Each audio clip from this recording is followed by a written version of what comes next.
This is a safe space where you will feel empowered to embrace who you are, supported without reservation or expectation, and not judged for being pretty messy. Hi guys, welcome to the Pretty Messy podcast. You are with your hosts Michelle and Zoe, and we're on episode 3 today. We're going to be talking all things fads and our thoughts on them, especially well-being ones and food ones of 2024. So let's get into it. Yeah, we want to put a little disclaimer as well that we are nowhere saying that we're professionals or that we are condoning any of these or saying that they're not right. Like, it's really up to you guys to do your own research and figure out what's best for you. But these are just our personal opinions. But have you been? I've been good. That's good. You went to the gym earlier? I did, yes. What did you train? Trained a little bit of legs today. That's good. I was meant to go with Zoe, but I've been really run down today. I felt it. My body's been just tired, so I just kind of rested today, and I've danced later. So she has been working out and dancing so many times a week. You're going 4 times a week to dance, aren't you? Yeah, 4 times, and sometimes back-to-back classes as well. So it's quite straining, on the body, cardio-wise, and keeping my energy up. So yeah, I do get quite tired, and it takes it out of me. So I was thinking, when I thought about legs, I was like, no, that's just not going to happen today with 2 classes back to back. So yeah, I just took a break, but I'm really proud that she went and did legs. Zoe's really good. She always is really consistent and will go to the gym without me, but also I'll go to the gym without you too. Yeah, and I feel like I don't do dance, so I just have the gym. That's my vice. I did try to get into running for a while, but I don't know, I love the endorphins you get if you pass 5 kilometers, but anything under that, I don't get the same endorphins. And I'm the anticipation for running that long, I don't know, it's not for me. Yeah, so I think gym's my thing. I tried to run too, and it was really hard. It's something you have to mentally get around, I think. And you have to put your head space in a different, it just has to be in a certain headspace to be able to keep up that longevity of running consistently. I can't get there. It's so hard for me to get to that space, but some people can really just that's clock out. Yeah, and they can just go and keep running and running and running. I wish I was like that, but I'm just not. Speaking of, I feel that was a trend back in 2015 or something. To just be running and You know what? I feel marathons are a trend now. That's so I've true. seen so many people just train for marathons, which I love. I love that people getting into well-being and fitness and stuff, and people that have never run before, been into fitness, are training to do marathons. Yeah. So many influencers I've seen. I even have personal friends that have done marathons, 5K, now they're doing 10K. It's so amazing. Yeah, I can see that dedication there when they just train 6 months. I actually knew this guy, and I think he was running around Australia. He was doing it for a cause, which I love that marathons are often for a cause. But yeah, I think he ran around Australia, and every day he was just running for 20 hours a day. It was insane. 20 hours? Yeah, he would stop in between and eat and drink, but the dedication on him, he was really for this cause. I can't remember exactly what it was, but yeah, insane. Yeah, Forrest Gump runs the country for I don't know how long he run for a month or something, and then he was just I'm gonna go home now. That was That's so funny. True. What about the raw milk trend? I feel that's such a big thing, and I have seen so much of this. I follow this really beautiful woman that basically just eats everything raw. She eats raw milk, raw meat, butter, cheese, everything, just whole foods. But she is glowing. She looks amazing, and she's super fit, super toned. She just looks incredible. So I'm it clearly works for her. But I just feel I couldn't get past the raw meat. I don't know. I think I could do the raw milk, but the raw meat scares me a little bit. The parasites and stuff in there. I think that's one of the comments I see that's always on those videos. People say, oh, how do you deal with parasites and all of that in your gut?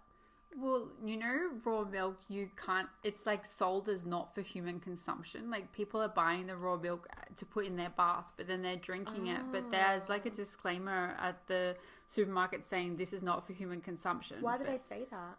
because they still want to be able to sell it. Okay. Obviously, it sells for a lot more. I think it's expensive, like $10 or something a litre of the raw milk. But, I mean, they know people are drinking it. Unpasteurized, yes. Yeah. I think they know people are drinking it, but it's sold as, like, bath milk, I believe. Oh. Yeah, I haven't, like, seen it too much, but I just think for me... I mean, I don't even drink...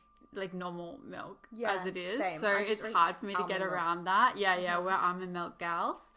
But I don't know how I feel about that one. Carnivore, I think there's a lot of benefits. It's obviously very like high protein. You don't have to have like it raw, but same as you, the texture of food bothers me. Well, like I know in some cuisines there's delicacies where they eat like raw meat and egg. Like, you know, I forgot what it's called. It's like tartare when they like eat steak tartare. Yeah, and people love that. Like, it tastes really good. I feel like that would be really nice. You've had that before, though, no? I haven't actually. You haven't? No. Oh, I've had steak tartare before. Do you like that? I didn't mind it. Okay. I don't mind it, but I wouldn't, like, jump for it. Okay. But I, like, love raw seafood, so I feel like that was, like, an okay thing for me. But I think you sent me a video the other day of the girl that you're talking about, and just seeing her, like, eat a plate of raw meat like in pieces, not for me. I think there's other ways to get body goals, but she looked looking beautiful. Amazing. Her skin was like glowing. Like her skin looked like just glowing. I don't know, just she had this aura about her that she looked like she just, whatever she was doing was working, you know? Yeah. And I also had seen another person that was posting about like raw like foods and everything like that, and like she actually, it helped her lose a lot of weight because she like ate like high protein count of like raw meat, and she had like, it was just whole foods. So it was like a stick of butter, cheese, raw meat, majority of it, eggs, just raw eggs, or even just like a little bit cooked, like just a tiny bit, and that's what she'd eat, and it kept her full and like satiated for the whole day. And like she didn't snack or anything. When she snacked, it would be like little pieces of meat here and there with like some cheese on the side, but it was all just whole foods. And it makes sense because back in the day, like you know, in the cave times, like that's all they ate. They just had like raw meat and just like whole foods, like veggies, and nothing like processed. I love veggies though, and I think on the carnivore diet you don't really have vegetables, so I think like I would feel like something's missing for a long time. But, because you need your greens, I feel like. I love like seeing my rainbow plate, you know. But I do love getting my protein in. I think it'd be a really great way to get all your protein in easily. I don't think I could gnaw on a stick of butter though. Would you be able to? I actually did do the keto diet, so yes, not that I ate like a raw stick of butter, but I had butter in my coffee to kick off my ketosis in the morning. It actually tastes really good because it just like tastes like buttery, creamy coffee. So I just put like literally a spoonful in my coffee, mix it, and I'd put like sweetening drops in there just to obviously sweeten the coffee, but it made the coffee taste really creamy. But that was when I was like on keto. I personally wouldn't recommend it because I felt like I wasn't the strongest, because it deteriorates your muscles over time and it makes you really weak. So you have to be really consistent with the gym as well as like being on the keto diet, because if you're not, it kind of like weakens your muscles over time. Like I was really skinny, but I wasn't like strong like how I am now. I think toned, different bodies like react differently. So I definitely think the keto diet's been around for a long time, and like some people must thrive on it. But I hear what you're saying. Like it gave you like low energy and we're feeling strong in the gym. It's funny because when you first start it though, you do actually get so much energy because you switch like your energy source. To fat. To fat. So like your body's burning a different energy source. You actually feel like I only had like 4 hours of sleep sometimes, and I was so awake. Like it was really weird. Like I actually had the biggest burst of energy when I was on it when I first got onto keto. But it's like the first couple days when your body's kicking into ketosis, like the migraines and everything, like you just feel really like not well. It's really weird. I feel like that's on a juice cleanse too. I have done a juice cleanse in the past, and I don't think I totally believe in that kind of fad anymore. But yeah, you get those headaches for the first few days. You've done a juice cleanse too, haven't you? I actually haven't. Oh, you haven't? I've always wanted to, though. You had. No. Yeah, I mean, like, you obviously lose weight because your calories are so low. You're drinking like 400 like calories a day, right? But because you like order from a company, all the nutrients by the time that juice gets to you are lost. So you're basically just drinking like fructose water, I guess. Like fructose that comes from fruit, right? Yes. Sugar.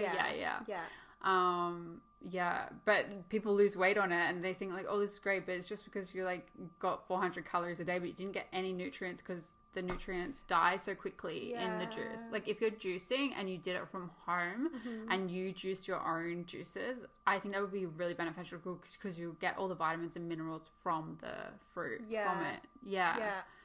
I love juice. Like I actually I'm a sucker for a green juice. Like I always just feel like if I have a green juice a day, like I feel so healthy and my gut feels healthy, and I also feel like my skin looks really good when I have like a really pure green juice that's like celery, and like the only thing that would be bad in it is like apple, but you have to kind of add something to sweeten it. It's not even bad. It's an apple. Yeah, but like, you know, like it's got obviously more sugar than like a cucumber and celery and like ginger would, but like the apple kind of makes it a bit more bearable to drink. But still so good. Like I love a green juice. You do actually. It's so funny. We went to Green Cup the other day. I took Zoe because she never tried Green Cup.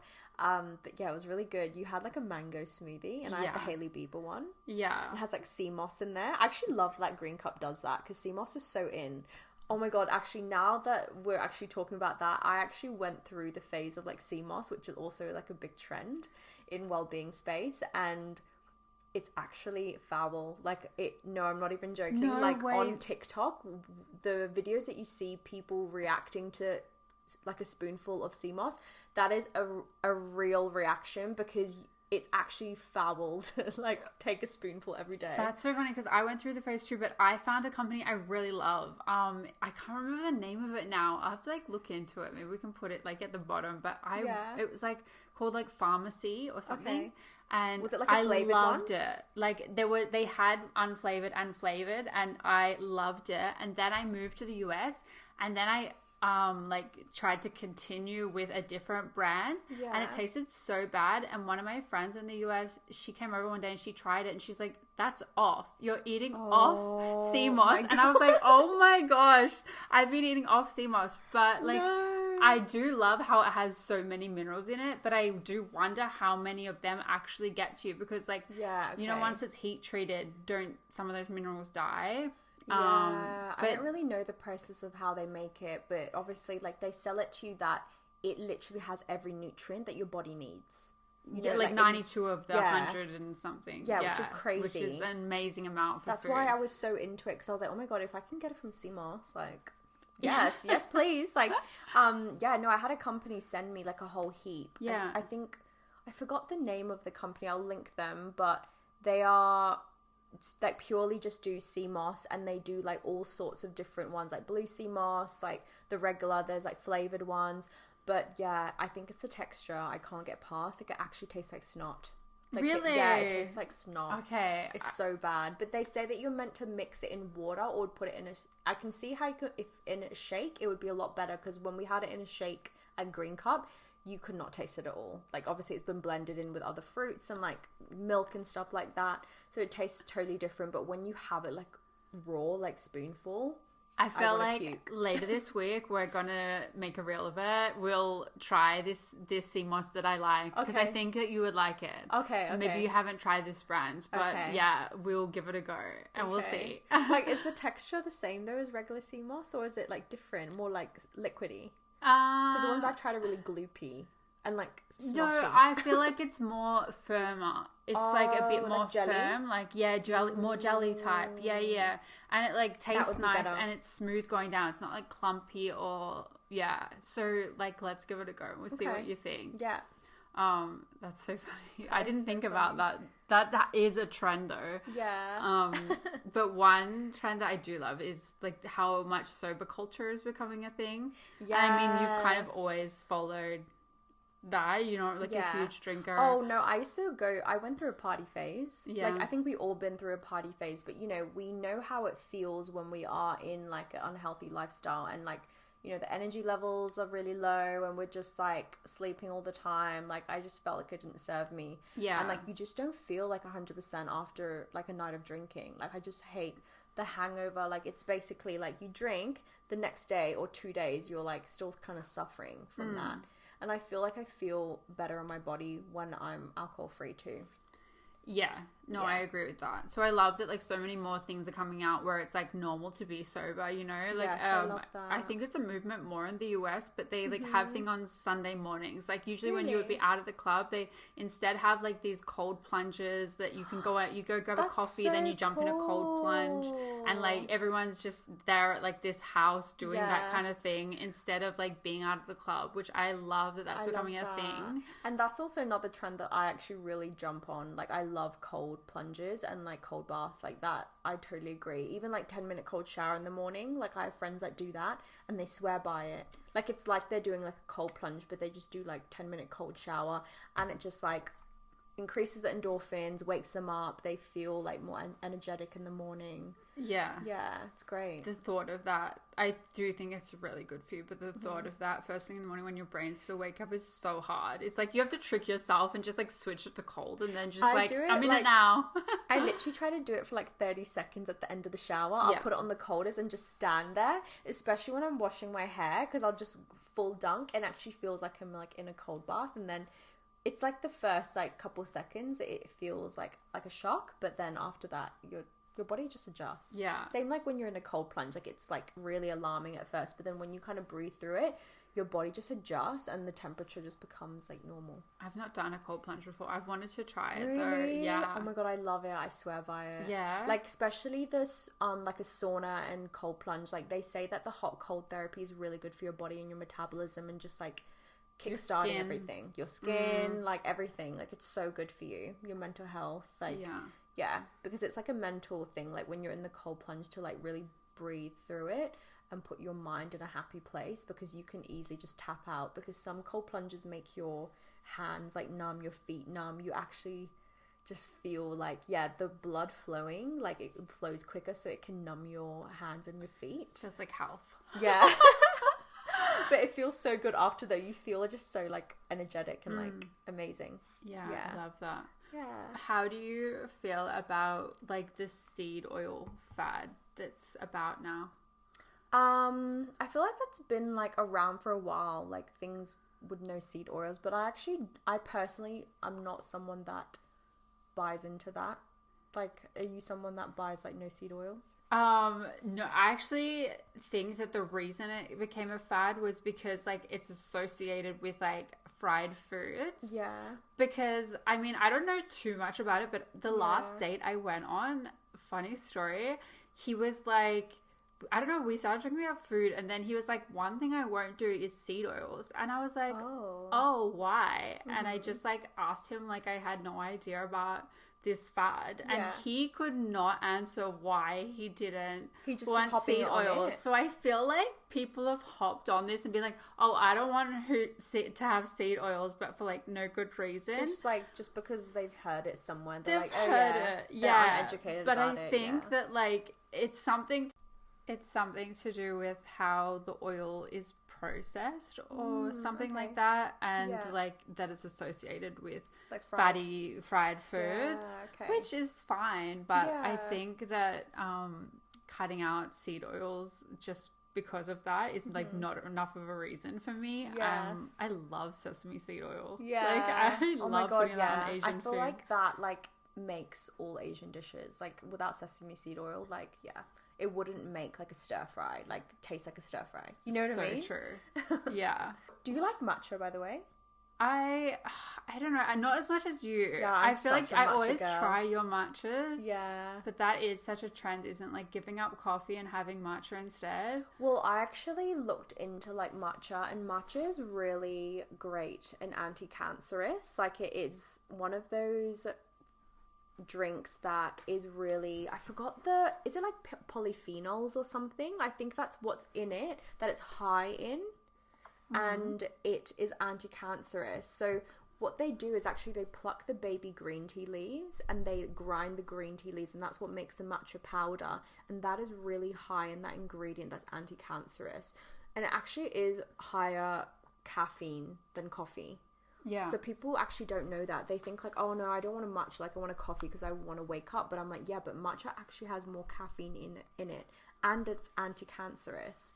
So really like powerful antioxidants. Like antioxidants are really like anti-aging, like really great for your body, like slowing the aging process, like fighting against like free radical damage, like internally and externally. Like it's just really great for you in general. So like it's green tea, you know what I mean? Like green tea like is known to speed up your metabolism, it's powerful antioxidants. Like it's kind of similar, but it's just more potent because it's like the baby green tea leaves that are ground into like powder.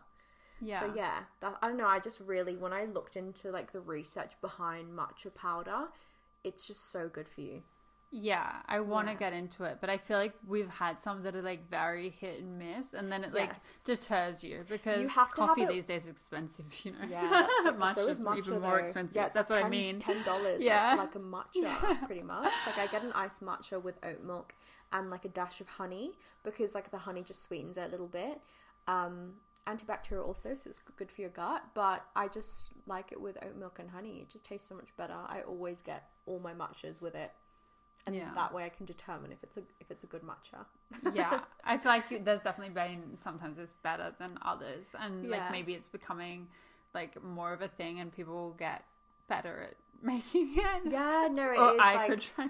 No, there's a very specific way that you make it because you have to like really froth up the powder so that it's not like really thick and like, what do you call it, like grainy in the matcha. When it's grainy, that's when you know it's a bad matcha or they've made it bad, because you just don't want it grainy. You want the powder to be really smooth, and it's like really smooth when you drink it. Yeah, that's how I kind of determine a good matcha. I've had a matcha before in Armadale where they didn't mix the powder in very well, and it was so grainy. It tasted so bad. Oh my god, I'd be so annoyed. Yeah, and I know it's like $10 down the drain for a bad matcha. That's why I'm always very particular where I go with my matchas.